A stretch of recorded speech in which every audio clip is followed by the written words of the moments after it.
Good morning. You're listening to Central Wisconsin's 24-hour information station, AM 1320 WFHR.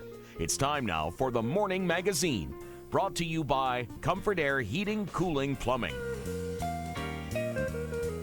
Now, with the Morning Magazine, here's Carl Hilke. Good morning, everyone, and welcome to Morning Magazine for this October 23rd, 2019. You have James J. Maloff in for Carl Hilke today. We're going to be joined in part two by Stephanie, Tanya, and Chris from the ODC. Looking forward to talking with them. Right now, we have Doug Machon, chairman of the Wood County Board, in with us, along with Wisconsin Rapids Community Media, and hi to Joe and everybody over there, our good friends there. Doug, good morning. Morning, James. How are you doing today? Just met Joe for the first time. Yeah, Joe's a good guy. Joe looks better than we do, and we're the ones on camera. But he does a stylish guy right there. I guess. Doug, I wanted to first up just see how you're doing, how you and the family are, how things are going. Pretty good. Life is good. I'm looking forward to getting out of town here probably Friday morning, going up north and doing a little bow hunting. Nice. I was up there yesterday for a short period of time. Looking forward to getting back there and sitting in a tree for a while and forgetting about this stuff for a while. Sure. I imagine that's got to be one of the more peaceful kind of moments that, of your time and everything. And it's something that you got to look forward to, especially at this point of the year. A premium these days, it seems sometimes. So.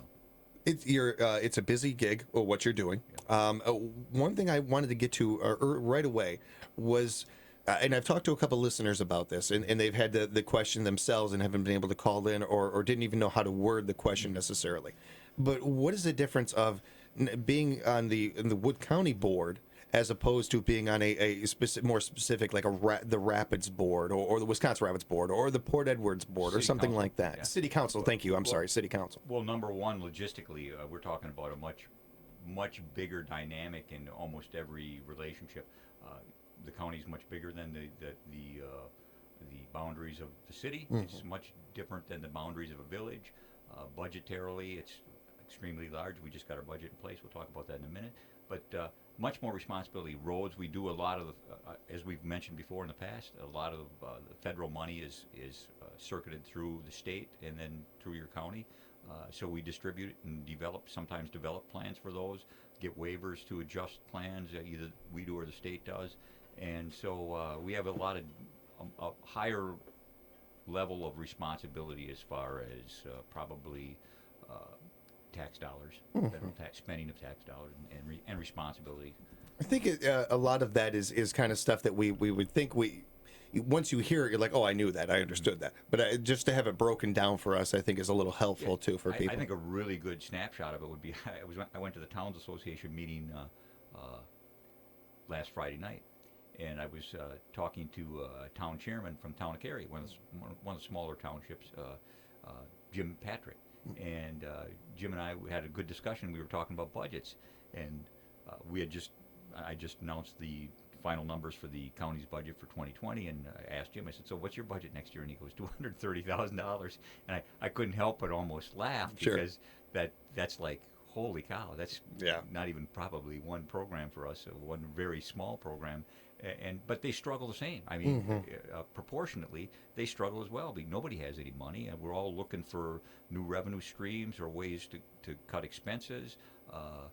And it's a hard thing to do, and especially on a township that's limited. And of course, their valuation, because some of our townships don't have real valuable property. A lot of it can be swampland or not viable for good construction or development, things like that. And so a lot of it can be forest county land, which probably is better than not being forest county land.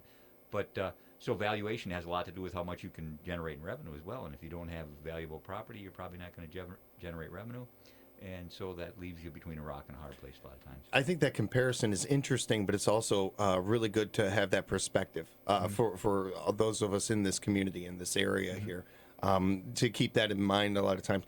Especially, and we don't hear this as much anymore. At least I'll speak for myself. I don't hear it as much anymore. But a couple of years back, hearing people kind of complaining about this or that about the area, and then trying to turn it back on them and saying, well, it could be worse, and then mentioning a certain area or whatever, and I don't want to take down anybody or anything, but, comparing it to other places that, like you said, don't have the resources that we have, and some that, quite bluntly, don't have people like yourself or Mayor Verwink or these kind of people who are thinking ahead, who are thinking about, hey, it's not just about trying to make a quick buck today. How are we going to get something substantial here so that our community's economy is better as we go forward? Yeah, and I appreciate your confidence. Number one, you're too kind. But I'm very realistic about it, to be honest with you, and I wouldn't say it if I didn't feel like it could be backed up. I appreciate that, but it all comes down to economic base. Yeah, and you hit it right on the head. Some areas are more fortunate than others. I mean, look at Wisconsin Dells. Yeah, right. Give me that economic base for a couple exactly. of years. I'll show you what we can do in the county. Sure. So, and that tied with their collaboration with the whole chunk of the casinos. Holy cow, I mean, give me a slice of that pie. Right. Yeah. I'll take it. But the fact is, we don't have that. But we have a lot of things that we can capitalize on. And I think the real,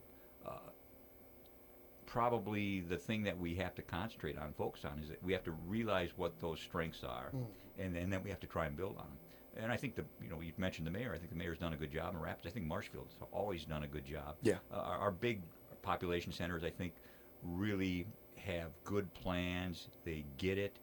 They have good people. And I think that's why I'm looking so much forward to the READY grant people coming in that are going to help us strategize with a new economic development plan, because there are some pretty strong pieces in play in the county. It's how we develop those into a regional approach, how we get all our partners on the same page, and then go forward with our strengths. And I'm really super excited about that, because I think like I said, we have the right players. We have some really strong pieces.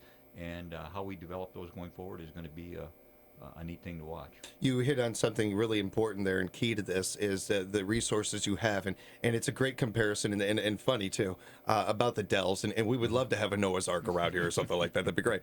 What we do have though is we do have people who believe in this area, and people who have unique businesses or unique skill sets and these sorts of things that are all coming together and investing in people, investing in these ideas and these thoughts, whether it's the Tribune building or it's I always say the name wrong, the Demetz Park that just reopened up and everything.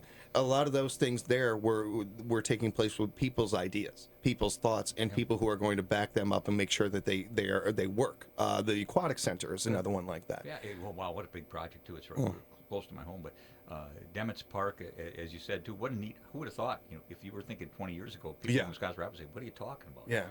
Basically a workout facility on your walking path. Holy cow! I went down there one time with my wife, and I tried some of the stations. What a great idea! It is nice. As I go by now, I see people, young people with their children, stopping at those places. That's something that's going to be instilled in those children. You're talking about public health and wellness, and those are parts of placemaking. Yeah. Those are parts of being a healthy, vibrant community. We've somewhat ignored that in the past, and I'm not talking about just Wisconsin Rapids or Wood County or Marshfield. I'm talking about as a society. Yes. We've ignored that for a lot. National statistics say that we have a great deal of our population is morbidly obese. Yep. Well, why is that? Because we never thought about things like, hey, maybe I should exercise a little bit. Maybe I should take care of my body. Maybe I'll live longer. Maybe I'll be more successful at what I do. So those are new ideas, but thankfully they're gaining traction, and people are saying, you know what, this is credible. Yes, and I mean, I've seen it firsthand where a friend of mine lives near the hospital, and it uses the area, and his son has been enjoying it so much, and he's already being healthier and breathing better and all these different things. So it certainly is something that impacts not just the economic angle of things, but the health angle of things and people's well-being. Wood County is a great place to live. There's a lot of great places to live in Wood County. It doesn't have to be Wisconsin Rapids. There's a lot of neat places in Wisconsin or in Wood County to live, and we're gonna probably showcase a lot of those and show people what a great place it is in the future. But, So I know that you mentioned that we were going to touch on the budget today. Yeah, the budget will be actually published tomorrow, and so the proposed budget will be published tomorrow. And we finalized a proposed budget at our last county board or at our last executive committee meeting, and the overall budget for 2020 will be just short of $120 million. I think 19,997 is the official number actually. Okay. So That will be the proposed budget that will be printed. That gives you some perspective. To give you some perspective on that, I know you like perspective. So when I first came on the county board, which was about 8 years ago, the first budget I was part of was $88 million. Oh, wow. That is really interesting to compare. And the 2020 budget will be approximately $120 million. Wow. So that shows you how fast costs increase. Additional programs. We had some big asks this year in the budget that we weren't. Well, I don't know that we weren't expecting them, but they were big asks. Courthouse security was a big deal. Sheriff's deputies got a new contract. We got the new assistant DAs.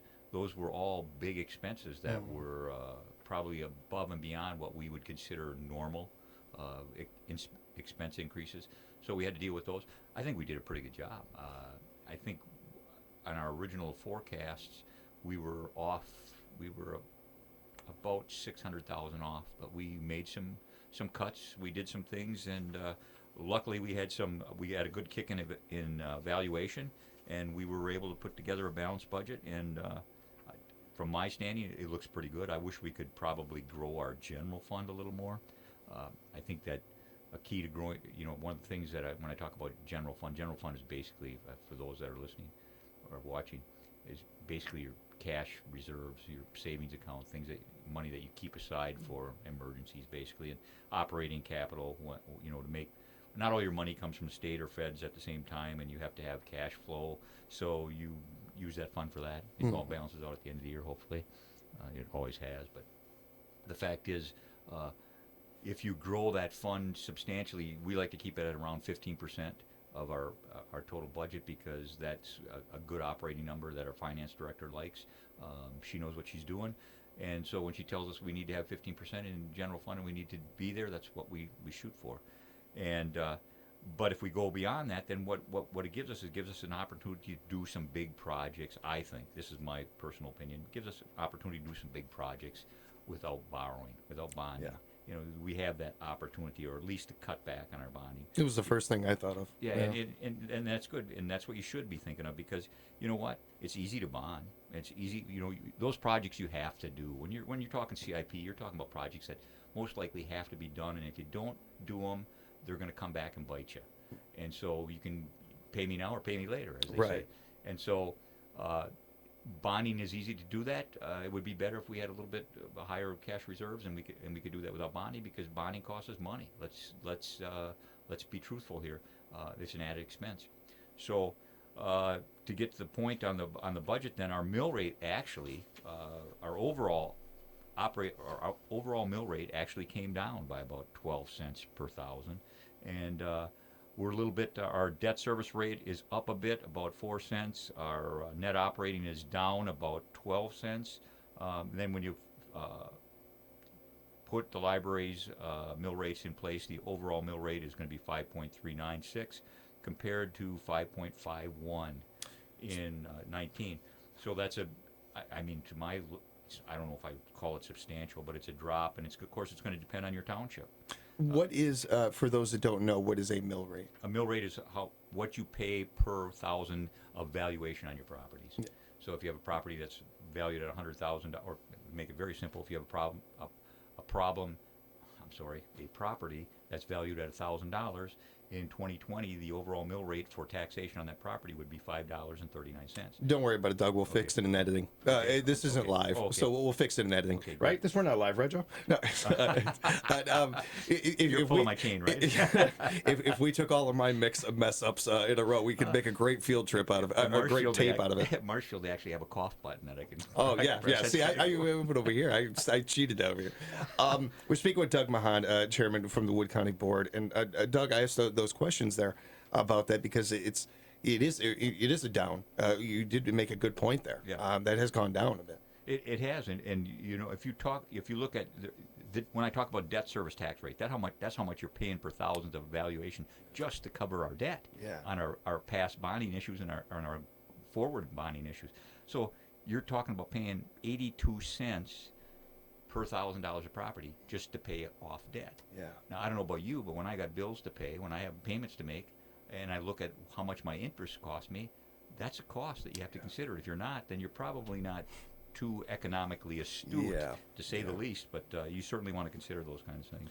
When it comes to that word there, I'm piggybacking off of that word, considering when it comes to setting up this budget, I imagine it takes a lot more than you can even get into right now, but just kind of overall, how do you get to that number? And how does that get settled on? A lot of hard work, and Yeah. I'll give credit where credit's due. Most of it's done by our department heads.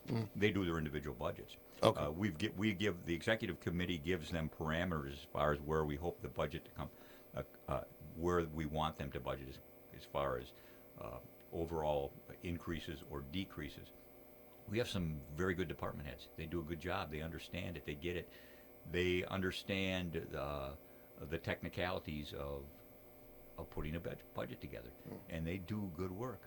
Some things can't be helped. When we initiated courthouse security, which was a thing that was voted on by the full county board, that's a thing. That had a big price tag, but we were obligated to do it because that's what we had voted on as a county board. So you're throwing that on the sheriff's department and somewhat to without them having much choice. Yeah. Here's what you got to do.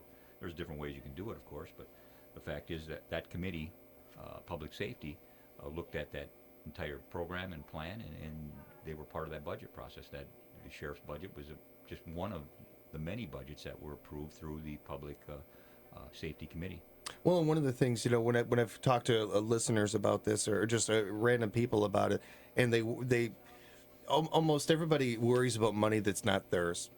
Sometimes when it comes to these things, when it comes to, well, they're spending all this money on this and everything, and even if it isn't involving tax dollars, they have a complaint or they have a problem with it or something. And I like to always say, one of the things that has come up on air and off air so much, especially with the mayor and Sheriff Becker, and that is, we don't want to be one of those areas that is playing defense, basically, or where we're reacting to a bad situation that happened to us. Let's make sure that situation doesn't even happen. Let's cut it off before it even does. And by doing these things, having this extra security at the courthouse, these sorts of things that we're doing are keeping things in line so that we don't have some horrible tragedy or something like that, or that at least we're prepared if something were to happen. It's not always about reacting. Sometimes it's about playing some offense. Sometimes it's about actually doing something early on before it even becomes an issue. And that's, again, back to that forward thinking that so many of you guys have that I've gotten a chance to speak with. It makes you feel better about this area. It's why I'm confident about these things. Proactive is much better than reactive, and which kind of is a good segue for me because we haven't talked much about water, you and I, but we did some unique things this year when it comes to water quality, and which I think is part of placemaking. Yes. And we passed 2 resolutions this year on the county board that I think were fairly significant. We passed one where we were going to support the Central Sands Groundwater County Collaborative. And that's basically a collaborative of 7 counties in the Central Sands region, which is going to study groundwater conditions so that they can gather some data. That's going to tell us what we have for groundwater, understanding different methods that affect the quality of groundwater, and that it's a 7-county coalition, and they're going to look at the specific vulnerabilities of the region. We know that all soils across the state aren't the same, so they don't all lend themselves well to sustainable groundwater. One might be a little different. We understand that. We're not looking to cast blame. We're not looking to do anything. We're just looking to be proactive and find a way to, going forward, that we can make this a doable, sustainable thing. And so that was one of the things we did to join that. And I think that as we talk more about groundwater, the subject of nitrates in groundwater has been really at the forefront lately. And we know we do a lot of agriculture in Wood County. And again, we're not looking to pin the tail on anybody here. We're just looking forward, like, okay, we know we have a problem. We've established that we have a problem. So how going forward do we mitigate that problem working together? Right. And I think that's the key. I think any time that any way to find pragmatic solutions going forward is effective. And those are the things that you have to do. So I think that's part of that 7-county coalition. We've established that there's some areas where we have some trouble. We're going to get some data, some empirical data, and we're going to analyze that data as a 7-county region and see why we're different, what we need to do to change. If we can, maybe we can. I'm not saying one way or the other, but the fact is we've done that. And then we also, later actually in September of this year, we passed a resolution that actually was going to request that the agriculture and life sciences at UW-Madison and UW Extension develop nitrogen application rate guidelines. There are none out there for... Yeah, that's insane to me. And there are farmers that want to do that voluntarily, but they have no guidelines.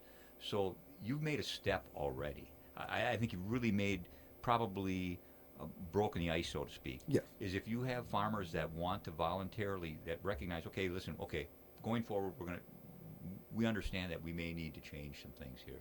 We're not saying what, we're not casting any molds or models, but we're saying we want to do this voluntarily, give us some guidelines. And so that's what was asked for by professional people in professional places that know what they're doing. And so they actually got back to us and said that they are going to they're going to have a special water quality project coordinator. And he's going to work with some other people, the DNR, DATCAP, and a federal group to coordinate to see what they can do, how they can do it, and to start formulating maybe some ideas. Maybe not putting some guidelines out there next week, but they're going to start talking about the process. I think that's a huge step down the road that we've done. So if you look where we've come in probably a short time on water quality, we talk about solar all the time, and you know how I am with solar. Yeah, James. yeah. I mean, that's my bag. Mm-hmm. And but I think this is an area that we've probably somewhat placed on the back burner a little bit as far as publicity wise. Yes. And I think it needs to be brought to people's attention that, you know what, we're after this. Couldn't agree more. We understand that we have a problem. We want to work with all parties. We're not looking to chastise or castigate anyone. We are looking for solutions for everyone's benefit going forward. And I think this is a darn good step in the right direction. When you talk about blame, whether it's the blamer, the blamee, whatever the case, none of that is really important outside of the fact of learning from what the mistakes we've made and growing. Absolutely. What is important is tomorrow. What is important is making sure that we have clean water. That is one of the most, basic things that every human being should have in this world, let alone in our area. We've seen throughout the country what happens when you let these things slip to some of our major cities in this country. Yeah. This is not something that we can take lightly, or something that really should involve pointing the finger or any of that. It's not going to solve anything. It's not going to help anything. It's no different than a bunch of kindergartners pointing fingers at each other. Exactly. It doesn't do anything. Exactly. So really, this is what you mentioned there is so encouraging to me, and a really good sign. Yeah, well said. And I think that it gets credence by the fact that the state's addressed it. Yes. There are groundwater study groups going on at the state level now. I may have some areas of disagreement with how they're looking at that specifically, but the fact is they are. That's encouraging to me. 5 years ago, we didn't have much traction on this issue. It was kind of a poke you in the eye thing, back and forth. But we're now starting to realize that there's enough data out there. There's enough analysis has been done to understand that there is a problem. How are we going to address it? Pragmatically, we don't want anybody hurt one way or the other. We want to find a good way to solve the problem, make this a better place to live, have farmers be fiscally, solvent, be able to carry on business. It's important to our economic base. We understand that we're not going to do anything to hurt those guys. We don't want to. But there's opportunities for us all to work together. Doug, is there anything you wanted to mention before we let you go? No, I just want to say hi to Carl again. And next month at this time, we should have a finalized budget when it goes before the county board. So hopefully that the proposed budget, all those numbers will be solid. We'll get it through the board and have a budget in place, and then I can start ice fishing. Yeah, there you go. There you go. For right now, though, you enjoy your little break. Did you get a very small break, but you get us a little bit of break here. And as always, appreciate the time, Doug. Yeah, always good talking my with you. pleasure.